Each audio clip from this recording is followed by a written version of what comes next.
Hello there, my sleep fellows. Tonight, we'll wander through the softly glowing corridors of Hogwarts once more, a place where dreams often dance between candlelight and shadows, and whispers from the past sometimes drift through the silence like echoes of memory. Our story tonight is about Hermione Granger, the clever, kind-hearted witch whose mind was always filled with curiosity and whose heart carried a quiet, unspoken warmth. But even the brightest minds can find wonder in the stillness of night, when magic takes a gentler form, when portraits, long asleep in their gilded frames, begin to murmur softly to those who listen. Outside, the moon hung low over the castle, its pale light spilling across the snow-covered grounds. The stars above seemed to shimmer in rhythm with the enchanted torches that lined the stone hallways. Every flicker of light carried a faint hum, the comforting pulse of a world alive with quiet enchantment.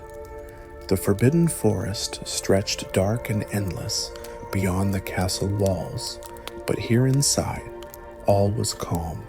The warmth of the common rooms, the faint crackle of fires, and the murmur of pages turning as students studied late into the night. In the library, a single lamp glowed golden beneath the tall arched windows.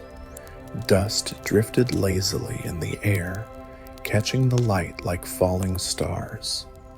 Shelves upon shelves of ancient books stood like sentinels of knowledge, each one humming faintly with its own kind of magic. The silence there wasn't empty. It was full of history, of unspoken spells and memories that lingered between the lines. And in the middle of that stillness sat Hermione, her quill scratched softly across parchment, her hair falling loosely over her shoulders, the candlelight reflecting in her thoughtful eyes. Around her, portraits of old witches and wizards hung quietly, their painted expressions serene, their eyes half closed in eternal rest. Or perhaps not rest at all. You see, some magic doesn't fade with time. It simply waits for the right night, the right moment, and the right listener. And tonight, as the castle settled into sleep and the wind whispered gently through the ancient stones, something began to stir. A soft rustle, faint as a sigh, brushed against the silence. The flame of Hermione's lamp flickered, once, twice, before steadying again. Somewhere, from one of the portraits that lined the library walls, came a whisper, so soft it could have been mistaken for a breeze. But it wasn't. It was a voice, old, kind, and patient. And though Hermione didn't yet realize it, the night ahead would lead her into a dreamlike mystery, one that would weave through memories, art, and time itself. So, if you're ready, my dear listener, take a deep breath, settle into your cozy blanket, and let the warm magic of Hogwarts guide you. Because tonight, the portraits will whisper, and their stories, just like dreams, are waiting to be heard. The morning light poured gently through the high, arched windows of the Gryffindor common room, painting golden patterns across the red carpets and velvet armchairs. The fire had burned down to a bed of soft embers, and the air smelled faintly of parchment, toast, and the lingering warmth of yesterday's laughter. It was one of those quiet Hogwarts mornings where the world seemed to stretch and yawn before fully waking up. Hermione Granger sat curled in a window nook, a steaming mug of tea in her hands and a book balanced neatly on her knees. The sunlight caught in her brown curls, making them shimmer like copper threads, and her eyes were bright with that familiar curiosity that never seemed to fade, not even during breakfast. Around her, the common room stirred slowly. Ron Weasley, half asleep and fully wrapped in his blanket, stumbled toward the fireplace, muttering about how the castle was colder than the North Pole. Honestly, he mumbled, rubbing his eyes, doesn't the castle have a charm for this sort of thing? Hermione smiled, not looking up from her book.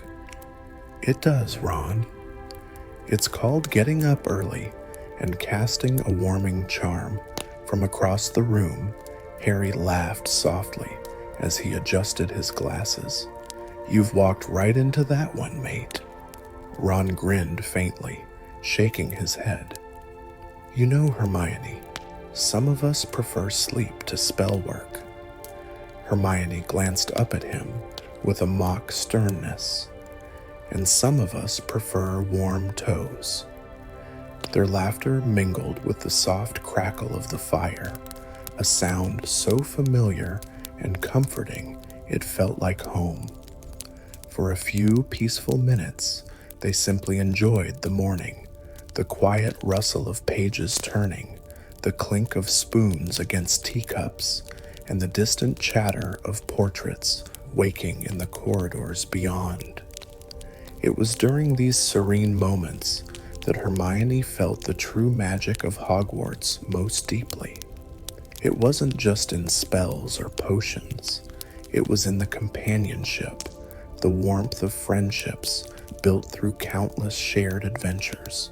As the clock above the fireplace chimed softly, signaling the start of the day, Hermione closed her book and slipped it into her satchel. But even as she did, her thoughts wandered back to the library, that quiet haven she loved most. There had been something unusual about it last night. The way the candle flickered though there was no breeze. The way one portrait's eyes had seemed to glimmer faintly even after she'd extinguished the lamp. She brushed it off as imagination. After all, Hogwarts had a way of playing tricks on the senses. Still, as she tied her scarf and glanced toward the staircase that led to the library corridor, she couldn't help feeling that something, or someone, was waiting. Harry noticed the faraway look in her eyes. You're thinking about books again, aren't you? Hermione smiled gently. Maybe, she said. Or maybe I'm thinking that some books and portraits might have stories they haven't finished telling yet. Ron groaned playfully. If a portrait starts talking to me, I'm pretending I didn't hear it. Hermione laughed softly, her eyes glinting with both amusement and curiosity. You might not have a choice, Ron. Some things in Hogwarts speak when they're ready, and with that, she slung her bag over her shoulder, ready for another day, unaware that by nightfall, those whispers she imagined would grow louder and far more meaningful than she could ever expect. Evening arrived on velvet feet, as it always did at Hogwarts. A slow dimming of the corridors, a tender hush pressed into the red and gold fabrics of Gryffindor Tower, the drifting of candlelight like snowflakes that had learned to glow. Hermione loved this hour, the castle's breathing hour, when footsteps softened and thoughts turned inward.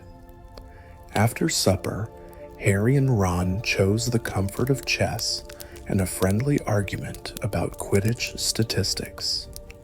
Hermione, with a fond smile and a promise not to stay out too late, wrapped her scarf twice about her throat and slipped into the corridors with a book tucked beneath her arm.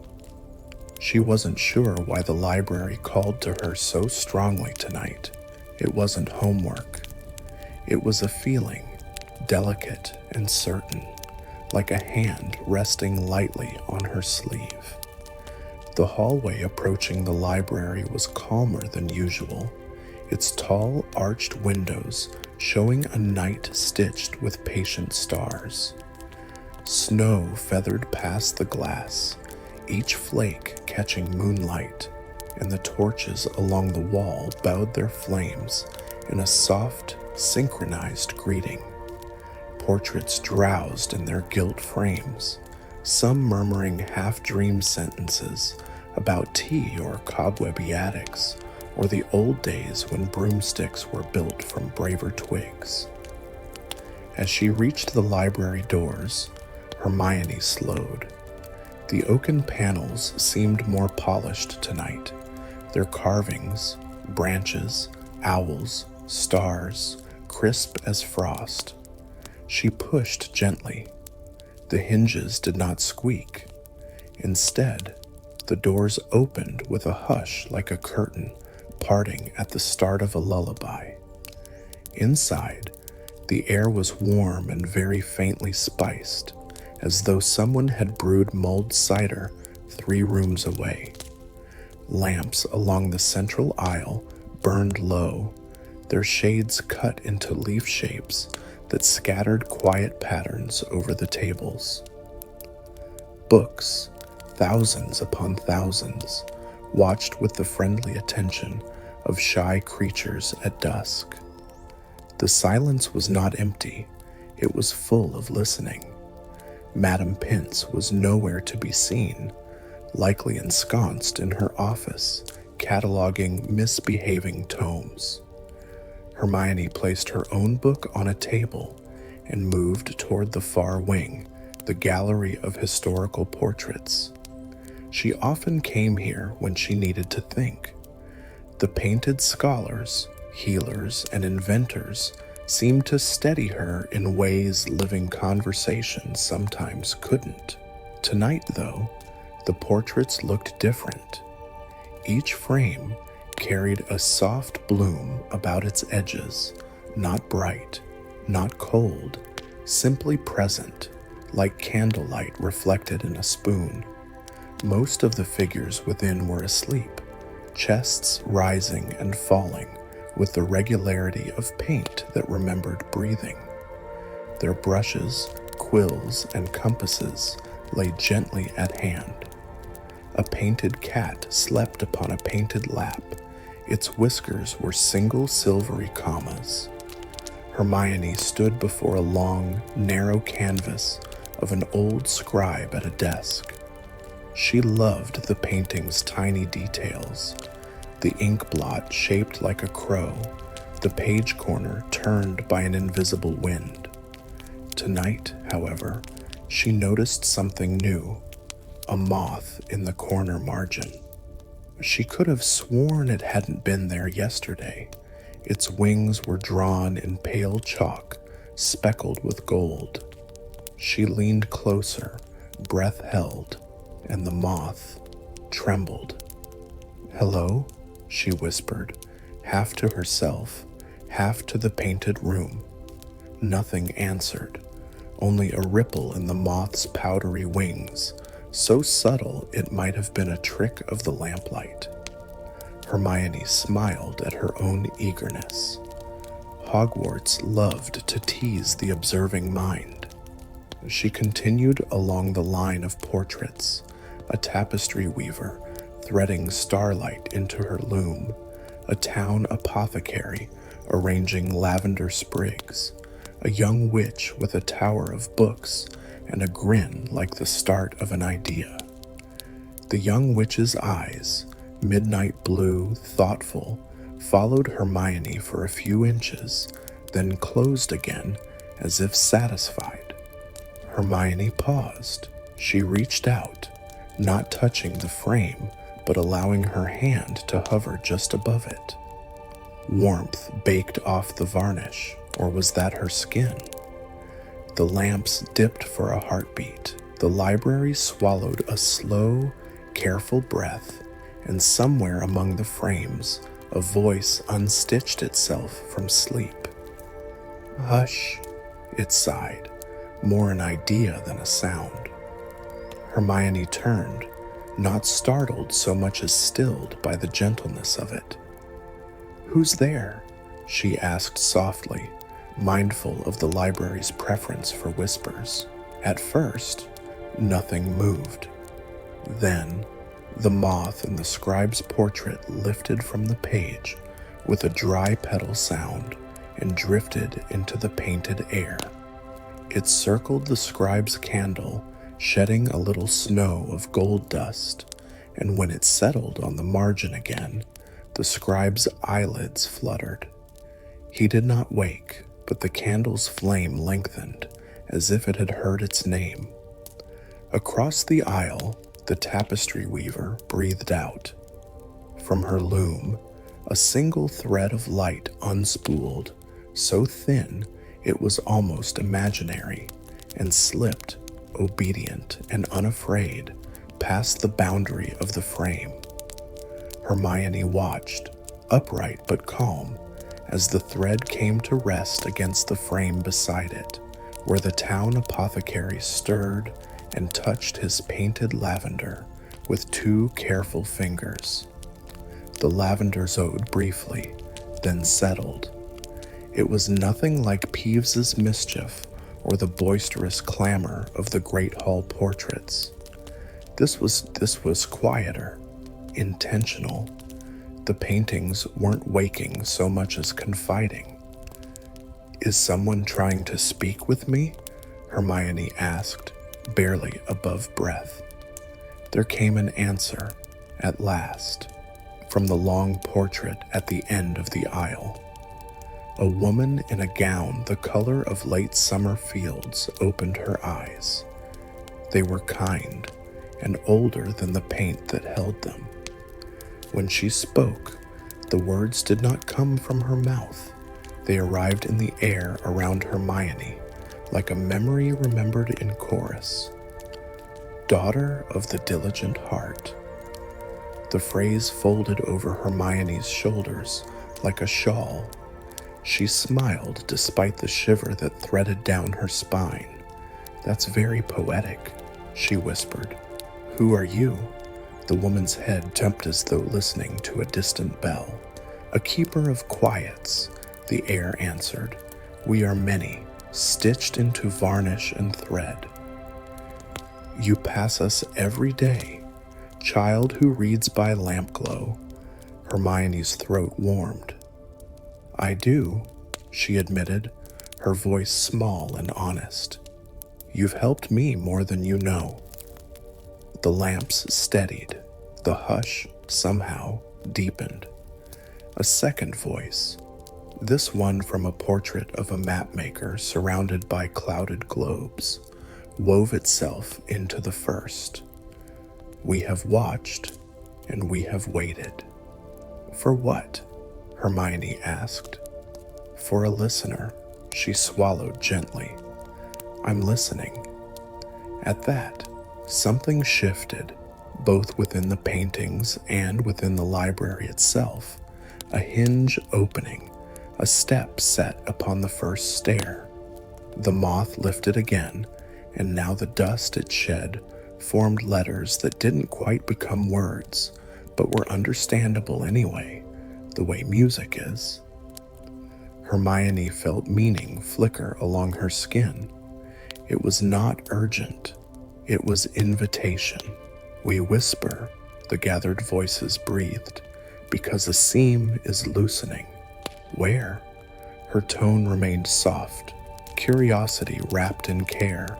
"In the hours," sighed the mapmaker, tapping the painted glass of a globe with a finger the color of ash leaves.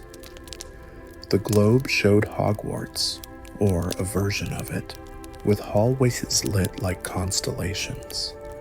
One pathway in the globe pulsed faintly, as though it disagreed with the night. Between the last lamp and the first yawn, a little fold in time, Hermione felt her mind awaken the way dawn awakens, slowly, kindly, lighting one pane after another, a fold in time, not a tear, not a trap, a fold like cloth softened by days of careful use. Does it hurt the castle? A chorus of no's rustled through the frames, the sound of pages turning back to a favorite passage. It is a kindness made crooked, the weaver breathed, fingers moving, meant to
a younger self who needed patience.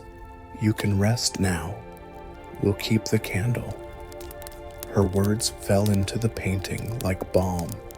The wick steadied. The flame ceased its tiny panics. The boy's shoulders lowered with the unconscious relief of someone finally allowed to finish a yawn. He slept, simply, not suspended, not saved from it, but welcomed to it. All around her, the room listened, and then the portraits listening through the room listened, and then the library listening through the portraits listened. The seam loosened. She felt it like an exhale through old fabric. The kindly hour did not close. It corrected itself. What had been held too long was released into rhythm. Thank you, sighed a dozen frames in a dozen ways. Hermione placed her palm upon the lower corner of the portrait's frame, the place where wood meets wood. You were trying to be gentle, she said to the enchantments themselves. You were generous. It only needed a little letting go. The map maker, appearing at her shoulder in the manner of dreams, nodded at the candle with wise approval. Balance, he murmured. Not every holding is a helping, but every helping can be taught to hold the right amount. The room beyond was small and perfect. A fireplace with no smoke and a very polite flame. 2 armchairs upholstered in the kind of fabric that forgives ink stains. A table with a teapot that regarded her as if to ask how strong she liked it. In the corner hung a portrait narrower than the rest. A young boy dozing at a desk, his curls escaping their ribbon, his hand ink-smudged, his cheek resting upon an arithmetic of constellations. Hermione approached the portrait. The boy did not wake. His candle guttered and revived, trapped in the hiccup of the seam. Each time it revived, the room brightened, and each time it guttered, the painted shadows leaned in with solicitous concern. Hermione understood. All at once, someone, perhaps many someones, had fallen asleep at study in years past, and the portraits, in their love, had tried to keep the candle from going out. They'd stretched the minute before sleep into a gentle loop so the student would be held, not startled. Kindness, made crooked by time. Hello, she whispered to the painted boy, as though greeting a younger self who needed patience. You can rest now. We'll keep the candle. Her words fell into the painting like balm. The wick steadied. The flame ceased its tiny panics. The boy's shoulders lowered with the unconscious relief of someone finally allowed to finish a yawn. He slept, simply, not suspended, not saved from it, but welcomed to it.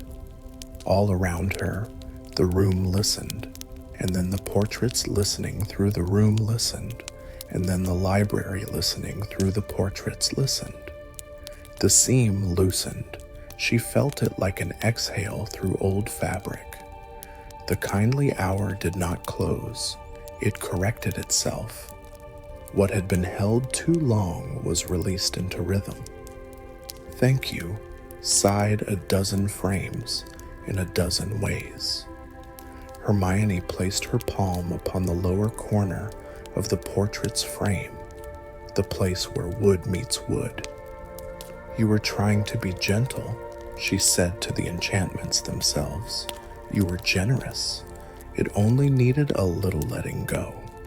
The map maker, appearing at her shoulder in the manner of dreams, nodded at the candle with wise approval. Balance, he murmured. Not every holding is a helping, but every helping can be taught to hold the right amount. Hermione breathed in, then out. I'll remember. When she climbed the staircase again, the moth-light footprints came with her, then lifted one by one and returned to their pages, their looms, their globes. The door to the kindly hour eased itself shut with a sound like the last page turning. Somewhere far above, in the real library, a lamp brightened as though to say good, and somewhere beyond the walls, the snow, satisfied with its fall, chose a quieter flurry. Hermione felt the dream thin, not vanish, thin, like gauze becoming air. She lay again on the window seat. Her shoes waited where she had left them, patient and useful. The portraits hummed, not the worried hum of spells holding themselves the wrong way, but the contented hum of tasks well done. She opened her eyes. The library looked like a library, safe, bookish, loyal. Moonlight laced the carpet. The moth in the scribe's margin had tucked its wings. The scribe himself seemed to be sleeping with a smile, as if the page beneath his cheek at last made sense. Hermione sat up, smoothing her robes, easing her scarf back round her neck. She felt rested in a way she rarely allowed herself, not from long sleep, but from right sleep. She glanced toward Madame Pince's office. The note still rested under the rosehip paperweight, and because the world loves kindness paid forward, a delicate saucer had appeared beside it, bearing 2 shortbread biscuits. Hermione laughed under her breath. "All right," she whispered. "I'll eat one." Before she left, she turned back to the portrait of the woman in the late summer gown. "Thank you," Hermione said, "for trusting me." The woman's painted eyes softened, a faint answering warmth, like sun in September, kissed Hermione's cheeks. "Daughter of the diligent heart," the air breathed, "you listened." "I'll listen again," Hermione promised. "If the seam loosens anywhere else, tell me." "We will," answered the frames, their voices layered and tender. "Sleep is a kind of magic. You reminded it how to be gentle." Hermione slipped into her shoes. She gathered her satchel. She extinguished the lamps one by one, leaving the library in the careful keeping of moonlight and watchful paint. The doors closed softly behind her, and in the corridor, the torches rose by a polite degree to meet her step. She walked back through the castle's breathing hour, wrapped in its slow heartbeat, carrying with her the hush of the kindly hour, the understanding that care, when overheld, merely needed guidance, not scolding. She imagined telling Harry and Ron only part of it. Some stories were best poured slowly, like tea that knew its own temperature. By the time she climbed through the portrait hole, the common room was an embered biscuit of warmth.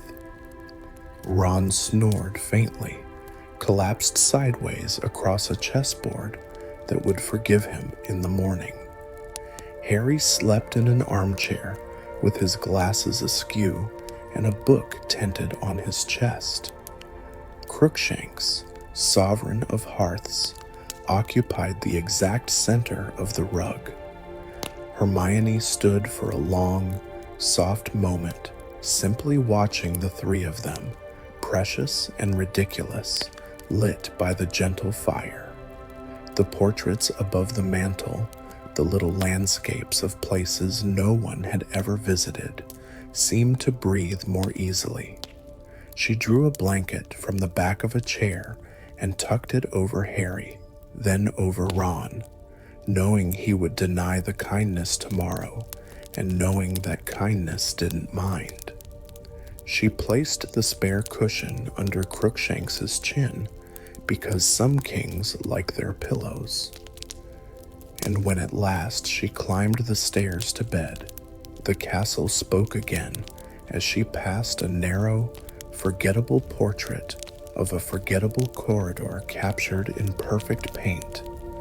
The corridor inside the frame was empty, but the voice that came from it was full.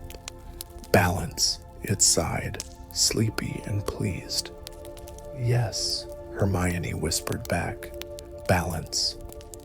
She slipped into sleep easily, without loops or seams, held at the right amount, just as the portraits had hoped. And down in the library, a moth smoothed its wings. The scribe dreamed of a sentence with no blot, and the door to the kindly hour rested, ready to open again only when asked, only for gentleness, only for the listener who would come when needed. The next few days passed gently, like pages turning in a book Hermione already knew by heart. Classes unfolded with their familiar rhythm, the scent of parchment and chalk in transfiguration, the soft bubbling of potions, and the flurry of parchment owls at breakfast. But ever since that strange night in the library, Hermione had felt something beneath the ordinary, a pulse of quiet awareness that brushed against her thoughts whenever she walked past a portrait. It wasn't frightening. If anything, it was comforting. The castle seemed to be breathing with her. Yet, sometimes, when she glanced up suddenly, she could have sworn a pair of haunted eyes darted away too quickly, as if they'd been watching. On the third night, long after everyone had gone to bed, she woke to a sound. It wasn't loud, more like the whisper of a page turning, but it didn't come from her books. It came from the walls. Hermione sat up slowly. Moonlight pooled across the dormitory, silvering the curtains and turning the edges of her textbooks to glass. The sound came again, a rustle, then a faint sigh. It felt familiar, like the soft chorus of the portraits in the library. Only this time, it was closer. She reached for her wand on the bedside table. "Lumos," she murmured, her voice barely more than breath.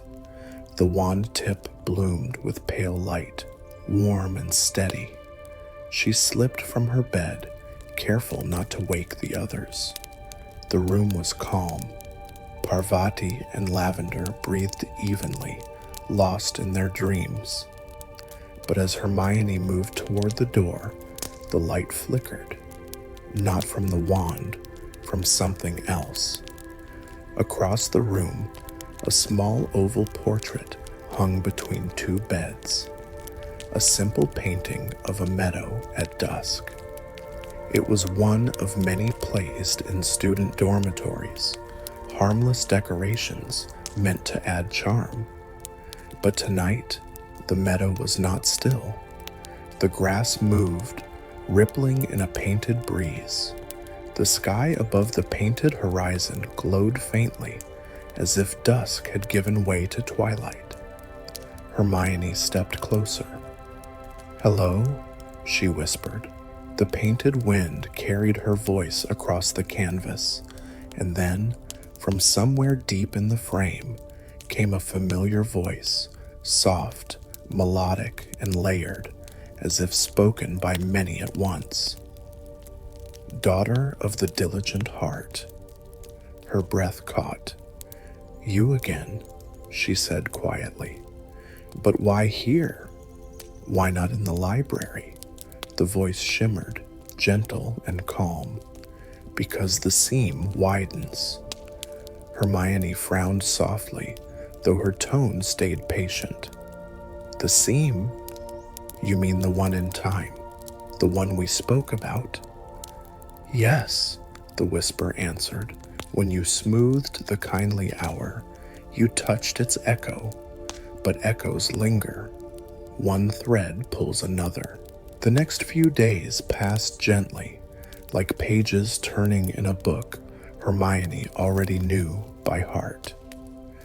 Classes unfolded with their familiar rhythm, the scent of parchment and chalk in transfiguration, the soft bubbling of potions, and the flurry of parchment owls at breakfast. But ever since that strange night in the library, Hermione had felt something beneath the ordinary, a pulse of quiet awareness that brushed against her thoughts whenever she walked past a portrait. It wasn't frightening. If anything, it was comforting. The castle seemed to be breathing with her. Yet, sometimes, when she glanced up suddenly, she could have sworn a pair of haunted eyes darted away too quickly, as if they'd been watching. On the third night, long after everyone had gone to bed, she woke to a sound. It wasn't loud, more like the whisper of a page turning, but it didn't come from her books. It came from the walls. Hermione sat up slowly. Moonlight pooled across the dormitory, silvering the curtains and turning the edges of her textbooks to glass. The sound came again, a rustle, then a faint sigh. It felt familiar, like the soft chorus of the portraits in the library. Only this time, it was closer. She reached for her wand on the bedside table. "Lumos," she murmured, her voice barely more than breath. The wand tip bloomed with pale light, warm and steady. She slipped from her bed, careful not to wake the others. The room was calm. Parvati and Lavender breathed evenly, lost in their dreams. But as Hermione moved toward the door, the light flickered, not from the wand, from something else.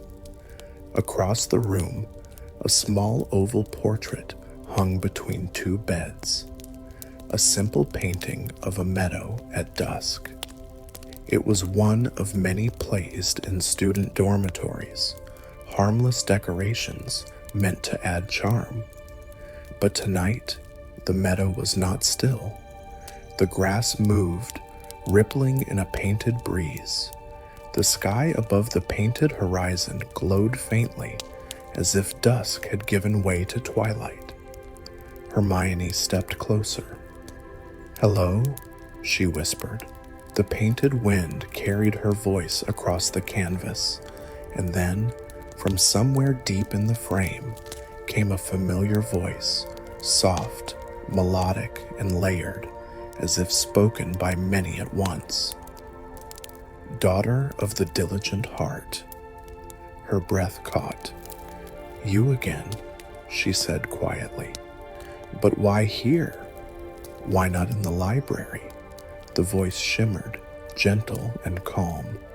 "Because the seam widens." Hermione frowned softly, though her tone stayed patient. "The seam? You mean the one in time?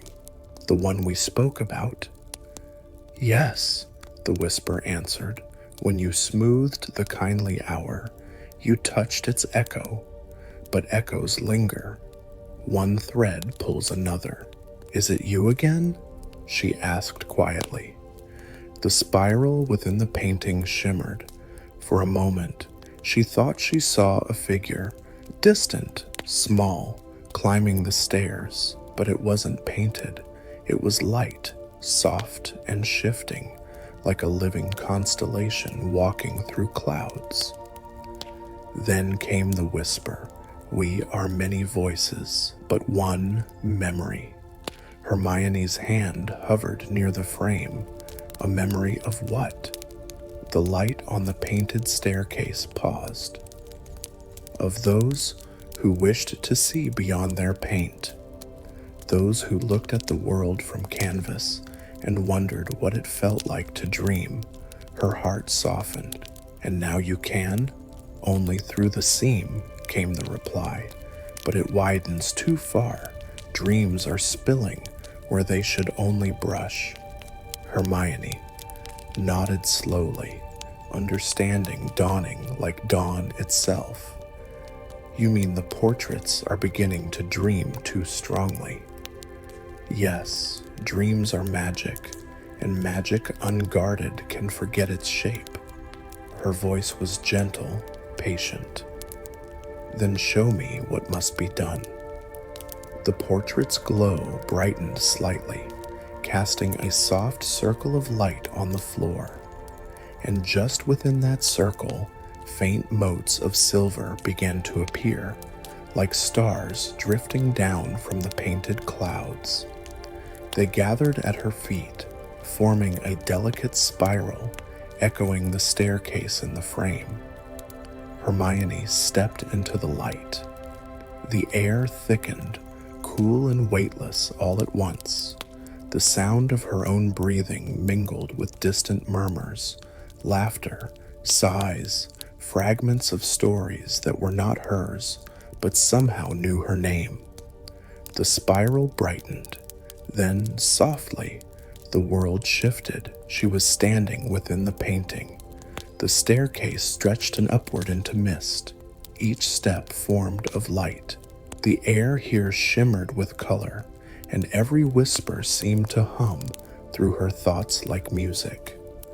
Around her, portraits floated in the mist, not hung, but suspended like stars in a great celestial gallery. Each one showed scenes she didn't recognize, wizards riding at dawn, children drawing charms in the air, owls soaring across endless skies.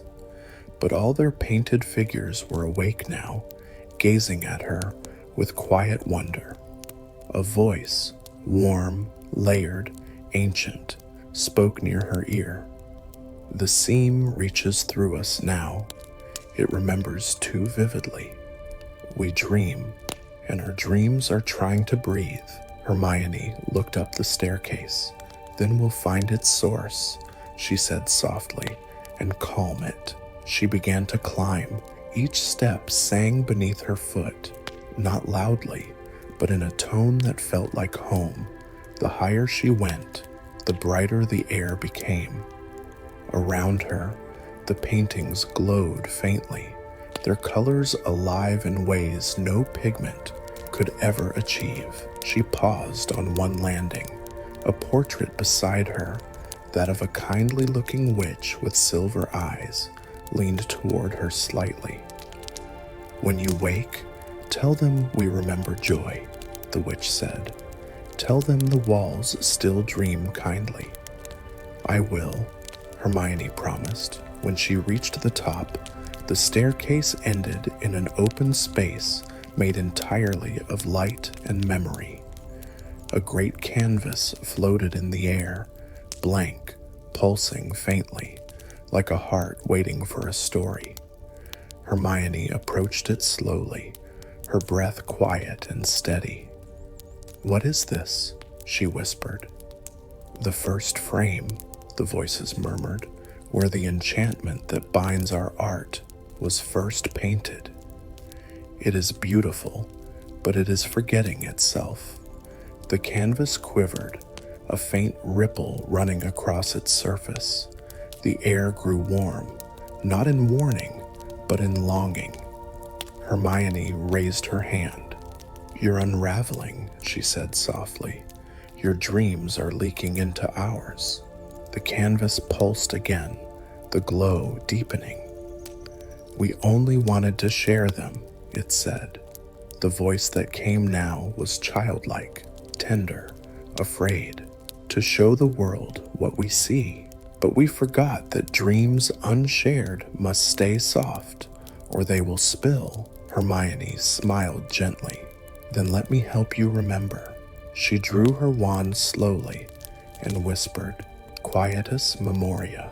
The air shimmered. The magic that drifted around her paused, listening. It wasn't a spell to erase. It was a spell to soothe, one she'd once read in a forgotten text about healing living enchantments. It didn't silence magic, it reminded it how to rest.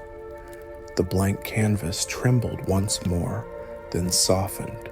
Its glow dimmed to a peaceful silver, and around her, the other portraits sighed in relief, long, contented sighs, like a room settling after a storm. Hermione lowered her wand. "Dream," she murmured to them, but gently. The painted stars flickered in gratitude. One by one, the portraits faded back into the mist, their lights dimming until the space around her became still once more.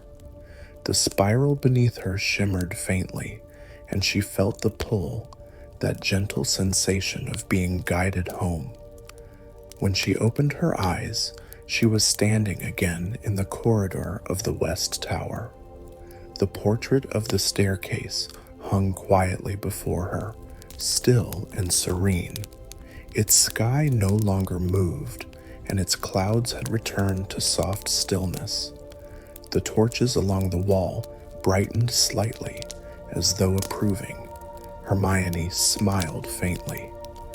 "All better now," she whispered, and from deep within the painting, so faint it could have been her imagination, came a single, calm reply. "Thank you, listener of dreams." The corridor returned to its silence, but as she walked away, she could feel it, a subtle peace in the air, a sense that the castle had sighed, content once more, and for the first time in days, Hermione realized that the portraits had gone quiet, not out of fear or exhaustion, but because they too were finally at rest. The following week unfolded like a gentle ripple through calm water, peaceful on the surface, yet quietly touched by the memory of something deeper moving below. The enchanted portraits were silent now, their stillness more serene than before. The walls of Hogwarts seemed to hum with satisfaction, as though the castle itself were breathing easier. Yet, even in that calm, Hermione felt something lingering, not wrong, but unfinished. It was like the faint echo of a melody you couldn't quite forget, one that hovered in the air just beyond hearing. Every so often, she would glance up at a portrait and feel, very faintly, that it was listening. She didn't mind. In truth, she found it comforting. Still, her mind remained curious, endlessly, restlessly curious. She wanted to understand what had happened. The first frame, the dreaming enchantments, the voices that spoke as one, they had revealed only part of their mystery, and Hermione Granger was never one to leave a question half answered. On the fifth evening since the incident in the West Tower, she sat in the library again, surrounded by piles of books. The golden glow of the lamps painted soft halos on the wooden tables, and snow outside the windows fell in slow, quiet sheets. The castle felt like a living dream. Harry and Ron had long since gone to bed, though not before Ron had joked that Hermione might start talking to the portraits again if she didn't sleep soon. She had smiled, not confirming or denying it. Her current book was a thick, dust-laden volume titled Foundations of Magical Artistry, the Binding of Image and Memory. Its spine creaked when opened, as though reluctant to share its secrets. The first chapters described early enchantments used by medieval wizards to preserve knowledge through art, spells that allowed paintings to retain echoes of their creators' minds. But what caught Hermione's attention was a particular phrase repeated several times. The art does not merely remember, it learns. She ran her fingers over the faded ink. The text continued, "Each portrait is a gathering of thought. Given centuries, such thought deepens into self. When many such works dwell together, they form a network of shared recollection, a choir of remembrance. Hermione leaned back in her chair, eyes thoughtful. A choir of remembrance. That was exactly what she had encountered. Not a collection of individual spirits, but a collective consciousness born of time, memory, and care. As she read on, a single candle flickered beside her. The light quivered, not from draught, but from something unseen stirring nearby. Hermione looked up slowly. At the far end of the aisle, one of the portraits, a serene depiction of an elderly wizard with a silver beard, had turned its painted head slightly, gazing toward her table. "Good evening," Hermione said softly. The wizard smiled faintly, his brush strokes shimmering in the lamplight. "Good evening, Miss Granger." His voice was clear and warm, not like the whispers she had heard before. "I was wondering," he continued, "whether you found what you were looking for." Hermione blinked, intrigued but calm. "I'm not sure I have yet," she said. "I think I've found a beginning." The wizard chuckled, the sound like parchment folding. "Ah, beginnings are clever things. They pretend to be small," Hermione smiled. "And endings? They pretend not to exist," he said simply, though in truth, they are only another kind of start. The conversation felt strangely natural, as though the portrait had been waiting to speak for years. Hermione tilted her head. "Were you part of the voices I heard before?" The wizard nodded slowly. "Yes, though few of us remember it clearly. When the seam mended, we returned to our dreams. But you must know, Miss Granger, the magic that binds us runs deeper than the library. It stirs beneath every painted frame in this castle. I suspected as much," Hermione said gently.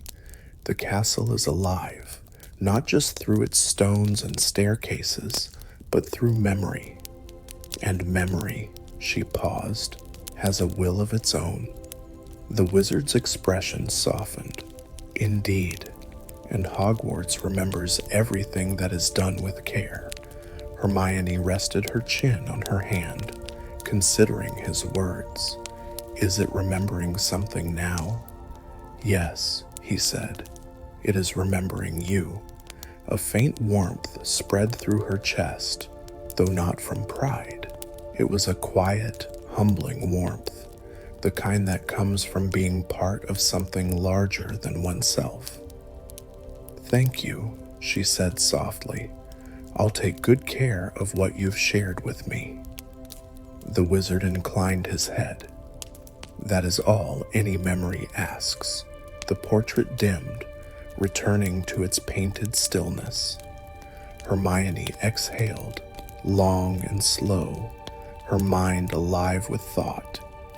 But as she gathered her books, she noticed something new. The candle beside her, now burned low, flickered once more, and this time the flame bent sharply, as though pointing towards something behind her. Hermione turned. There, high upon the wall, hung a portrait she had never noticed before. It was old, much older than the rest, and framed in tarnished bronze. The painting inside was faint, its colors worn, the image barely visible beneath centuries of dust. But as she looked closer, she saw it, the faint outline of a woman seated by a window, quill in hand, gazing out into the distance. Hermione felt a soft pull, the same gentle tug she'd felt the night of the first whisper. She approached slowly. The air around the portrait was cool, almost cold, but not unpleasant. It smelled faintly of lavender and ink. "Who are you?" Hermione whispered. The painted woman didn't move, but something about her expression, wistful, patient, made Hermione certain she could hear. The lamplight shimmered across the painting's surface, and suddenly the woman's quill began to move. It traced invisible lines upon an invisible page. Hermione leaned closer. The tip of the quill glowed faintly, and though the woman herself never spoke, her words appeared softly across the canvas as delicate lines of light. "Do not wake me fully." "I am dreaming still," Hermione's breath caught. "You're one of them," she whispered. "One of the dreamers." The words shimmered again. "Yes, but my dream is different. It is not the library that sings tonight. It is the castle itself." Hermione frowned slightly, though her tone stayed calm. "The castle? The portraits are quiet, but the walls remember the song. The stones hum with the melody we once kept." Hermione's heart quickened, not in fear, but in quiet awe. "Can I hear it?" she asked. "You already are," came the reply. "Every sound, every silence, every footstep in this place carries its tune. The music of memory." The glow around the portrait brightened slightly, and for a brief moment, Hermione heard it, faint and deep, like a distant choir humming through the stone. It was beautiful, but it carried a sadness too, as if mourning something long forgotten. "What does it mean?" Hermione asked softly. "The castle dreams," wrote the woman, "and sometimes it dreams of those it has lost." Hermione's gaze softened. "You mean people who lived here before?" "Yes," came the reply. "Students, teachers, moments, echoes of laughter in corridors long changed. It dreams of everything it has ever held." A pause. Then another line appeared, slow and careful. "But sometimes it dreams too deeply. When that happens, we, the portraits, become its voice." Hermione's fingers brushed the frame gently. "Then it's happening again?" "Not yet," the light wrote, "but soon. The castle hums louder each night. It remembers too much, too fast." Hermione closed her eyes, listening. The air around her seemed to vibrate with an invisible pulse, faint, rhythmic, like the distant echo of heartbeats deep within the stone. When she opened her eyes again, the words were fading, the light dimming. "Wait," she said softly. "How can I help this time?" The final line appeared, barely visible, when the portraits fall silent and the walls begin to whisper, "Follow the music."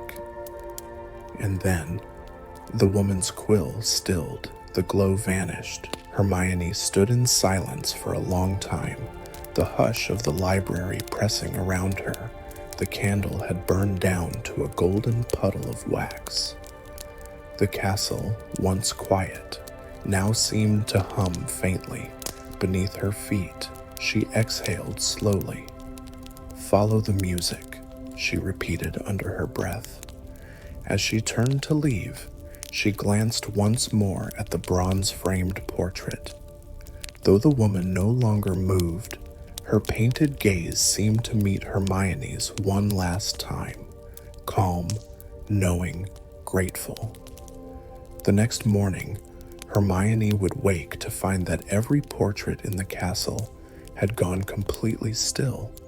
No shifting eyes, no subtle gestures, no whispers. Only the faint hum of stone, soft, low, and patient. echoing through the halls like the beginning of a song waiting to be remembered. The silence of the portraits began the very next dawn. When Hermione descended to breakfast that morning, she felt it before she saw it, a deep, gentle stillness that hung in the air like a held breath.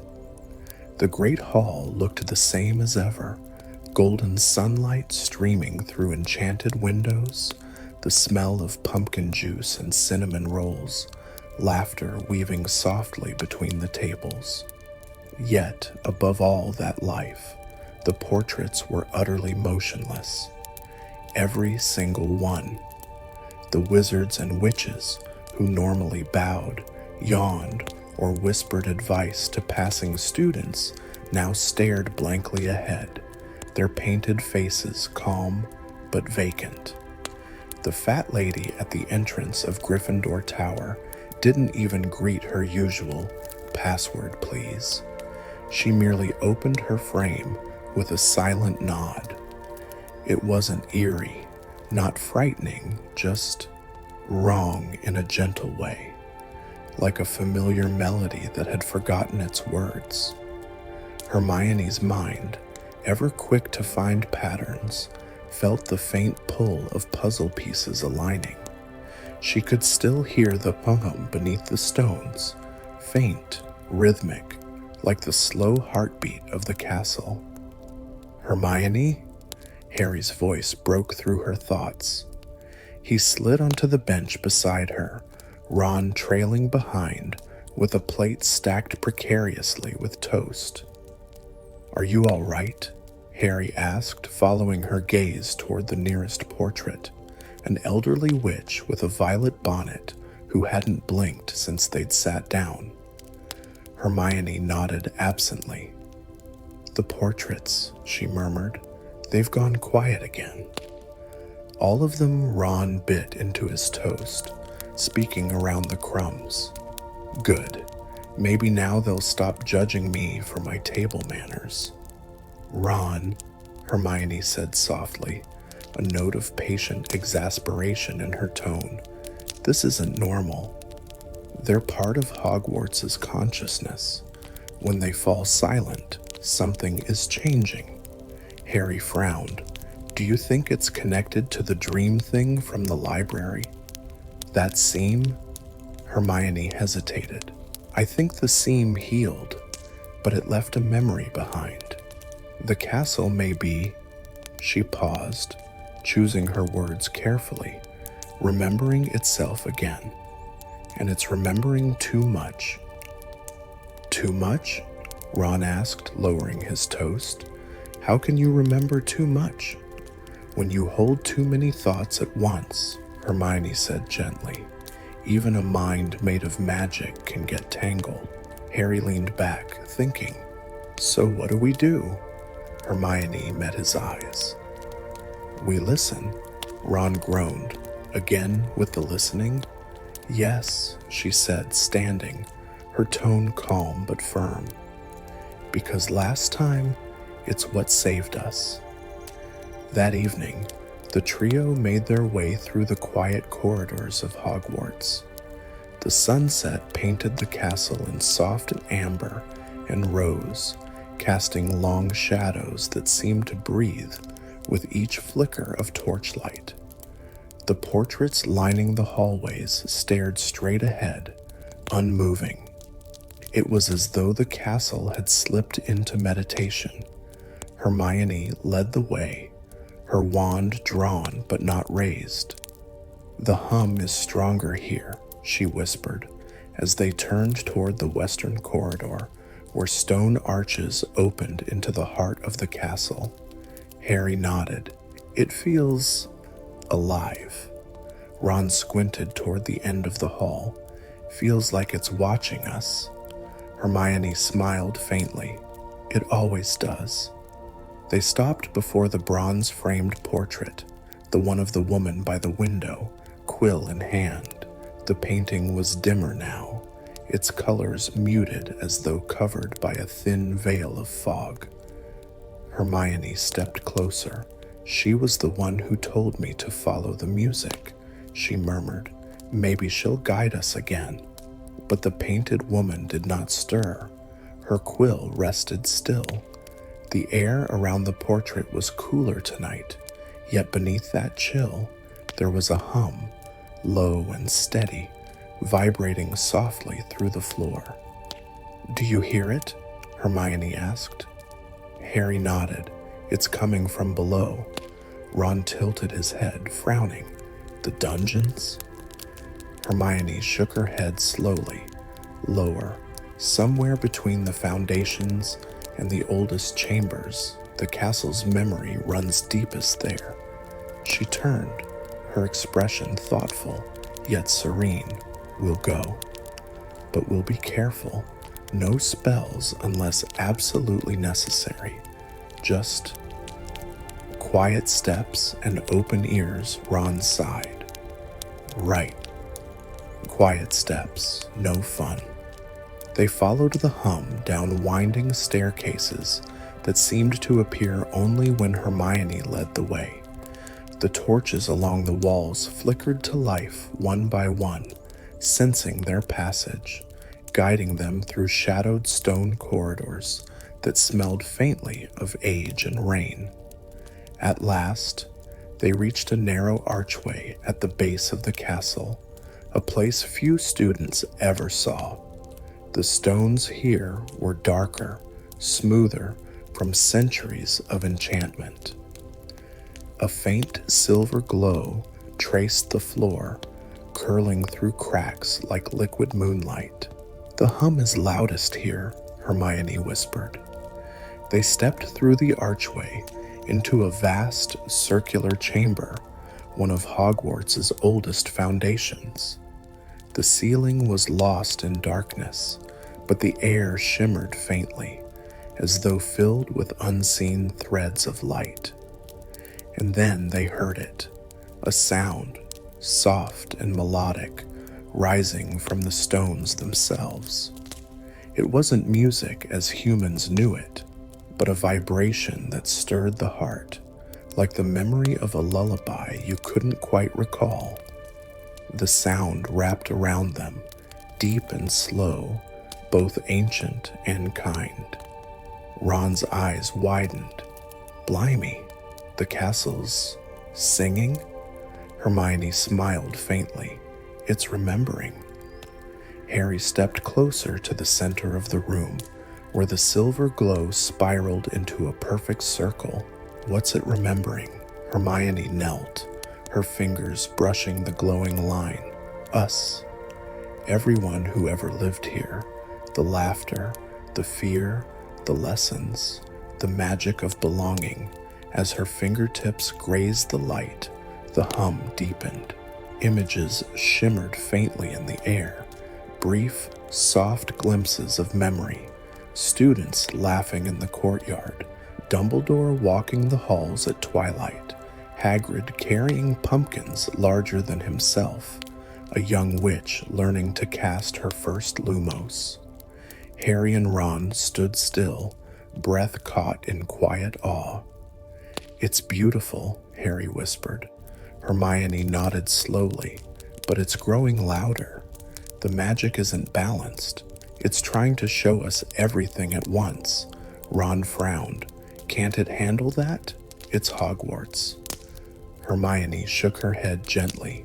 Even memory needs rest, Ron. If it remembers too deeply, it could lose the present. Harry looked at her. Then how do we stop it? Hermione's eyes softened. We don't stop it. We remind it of what? She smiled faintly. Of now. She rose, standing within the silver circle. Close your eyes, she said softly, and think of Hogwarts as it is, not as it was. The warmth of the common rooms, the laughter between classes, the firelight, the smell of tea, the sound of pages turning. Harry and Ron exchanged a look, then obeyed. Hermione took a slow breath and whispered, Memoria Equa. The silver light pulsed beneath her feet, spreading outward in calm, steady ripples. The hum responded, still deep, but softer now, less urgent. The flickering memories slowed, then settled into gentle rhythm.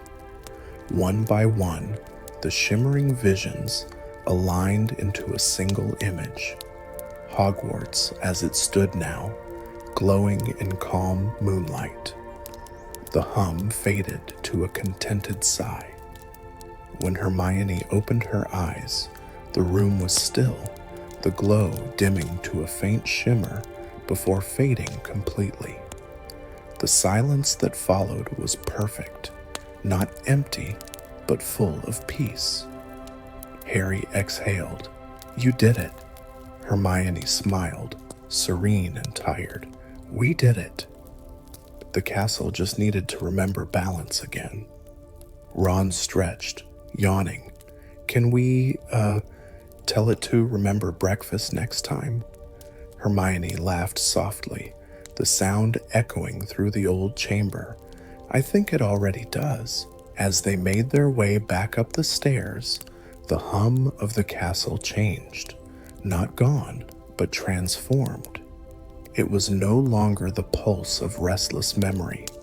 It was a quiet rhythm of gratitude, like a lullaby finally allowed to finish its song.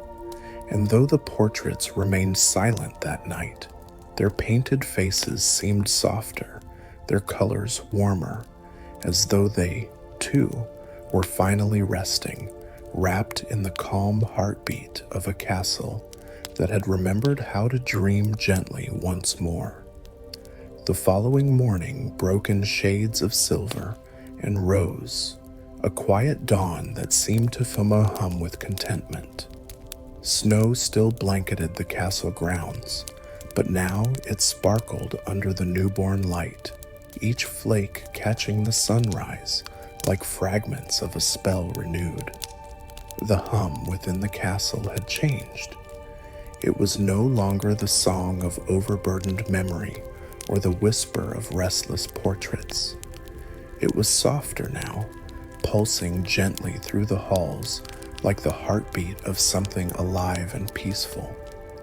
Hermione woke before the others, the quiet of early morning wrapping around her like a charm. For the first time in days, she felt wholly rested. The world felt lighter, as if the castle itself had exhaled after a long, dream-filled sleep. But even peace has its last whisper of mystery. When she made her way to the great hall, morning crept softly into Hogwarts, spreading a golden hush over the castle, as if dawn itself were tiptoeing through the corridors. The air carried the faint scent of parchment and firewood, mingled with the sweetness of the kitchens below. It was the kind of morning that wrapped itself around every student like a blanket, calm and forgiving, as if the castle, too, was content to rest after a long and thoughtful night. Hermione awoke early. The warmth of her bed was comforting, yet something gentle tugged her awake. Not a noise, not a dream, but a feeling. It was quiet now, perfectly, beautifully quiet. Not the heavy stillness of something wrong, but the silence of peace restored. The hum beneath the castle had gone still, replaced by a sense of deep, tranquil balance. She sat up, brushing her curls from her face. Crookshanks, stretched at the foot of her bed, gave a single approving purr and went back to sleep. Hermione smiled faintly. "Even you can tell, can't you?" she whispered. "It's over."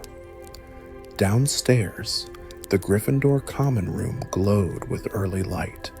The fire had burned itself to soft embers, painting the walls with sleepy warmth. When Hermione descended, she found Harry and Ron already there, Harry nursing a cup of tea, Ron halfway through a muffin. Both looked calmer than they had in days. "Morning," Harry said quietly, offering her a small smile. "Morning," she replied, settling beside him. Ron gave a contented sigh. So, no mysterious whispering, no glowing stairs, no floating light, and no haunted paintings this morning? Hermione shook her head, amused. None. I think the castle's resting.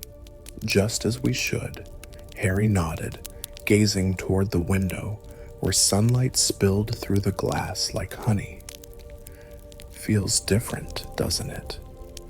Like the walls are breathing again. Hermione followed his gaze.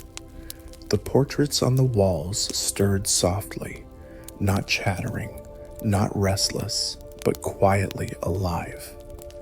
A painted student adjusted his robes. A witch smiled sleepily from her frame. Even the fat lady greeted them with a cheerful hum when they left the common room, as though waking from a long nap. At breakfast, the great hall was bathed in soft morning light. Candles hovered lazily above the tables, their flames small and steady. The enchanted ceiling reflected a pale blue sky, dotted with thin streaks of gold. Students chatted in calm tones, unaware of the gentle miracle that had unfolded beneath their feet.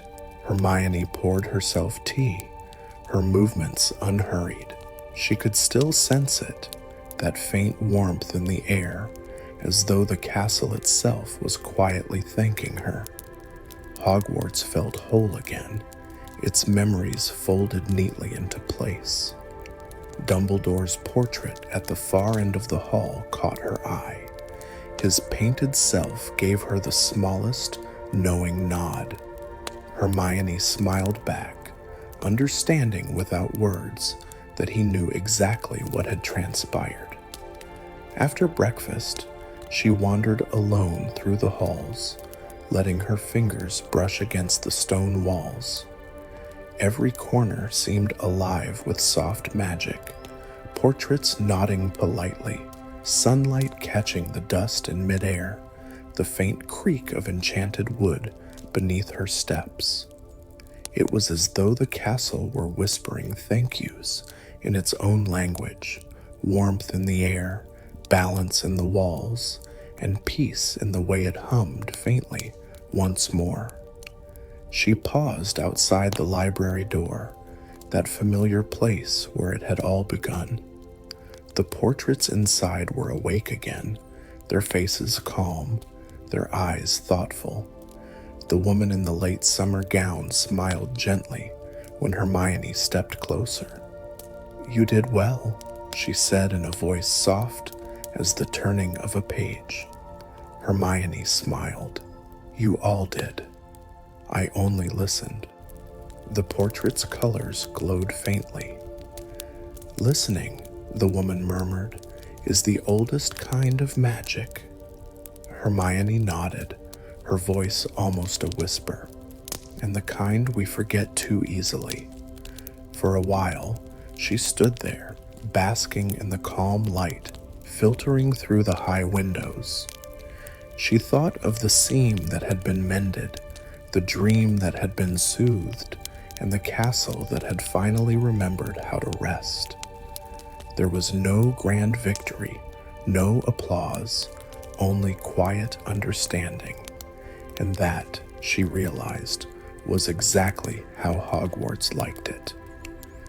When she finally turned to leave, the woman in the portrait called softly after her, "Daughter of the diligent heart, sleep well when it is your turn." Hermione smiled one last time. "I will." Outside, the snow had stopped falling, leaving the grounds blanketed in white under a pale sun. Students laughed as they crossed the courtyard, their voices echoing gently off the castle walls. Hermione lingered at the doorway, breathing in the cold, crisp air.